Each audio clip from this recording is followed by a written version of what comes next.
Trikaripur farmers സഹകരണ bank തെരഞ്ഞെടുപ്പുമായി ബന്ധപ്പെട്ട് കെ ശ്രീധരൻ മാസ്റ്റർ ആരോപിച്ച കാര്യങ്ങൾ വസ്തുതാവിരുദ്ധമാണെന്ന് തൃക്കരിപ്പൂർ ബ്ലോക്ക് മണ്ഡലം കോൺഗ്രസ് പ്രസിഡന്റുമാർ. വാർത്താസമ്മേളനത്തിലാണ് കോൺഗ്രസ് നേതാക്കൾ വിവാദത്തിൽ വിശദീകരണം നൽകിയത്. Bindu jewellery Kasaragod. Gold, diamond, birthstone, silver 100% BIS 916 hallmark gold. Bank തിരഞ്ഞെടുപ്പിൽ സ്ഥാനാർത്ഥികളെ കണ്ടെത്തുന്നതിനുള്ള പൂർണ്ണ അധികാരം മണ്ഡലം കമ്മിറ്റി സബ് കമ്മിറ്റിക്ക് നൽകുകയും ഡിസംബർ 24-ന് യോഗം ചേരുകയും ചെയ്തിരുന്നു.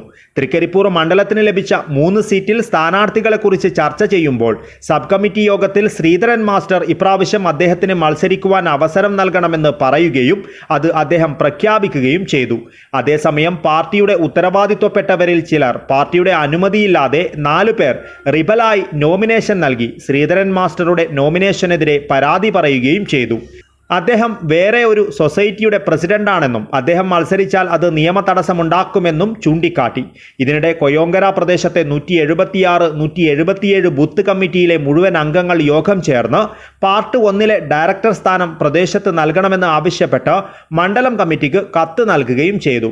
30-ന് നോമിനേഷൻ പിൻവലിക്കേണ്ട ദിവസം മണ്ഡലം പ്രസിഡന്റും സബ് കമ്മിറ്റി അംഗങ്ങളും റിബലായി പത്രിക നൽകിയവരോട് പിൻവലിക്കുവാൻ ആവശ്യപ്പെട്ടു.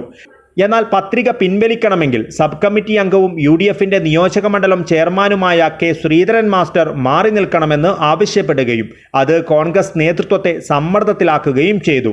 സബ് കമ്മിറ്റി മെമ്പർമാർ കാര്യങ്ങൾ ശ്രീധരൻ മാസ്റ്ററെ ധരിപ്പിച്ചപ്പോൾ നിങ്ങളുടെ ഇഷ്ടപ്രകാരം തീരുമാനിക്കൂ എന്ന് പറഞ്ഞ് യോഗത്തിൽ നിന്ന് ഇറങ്ങിപ്പോവുകയാണ് ഉണ്ടായത്.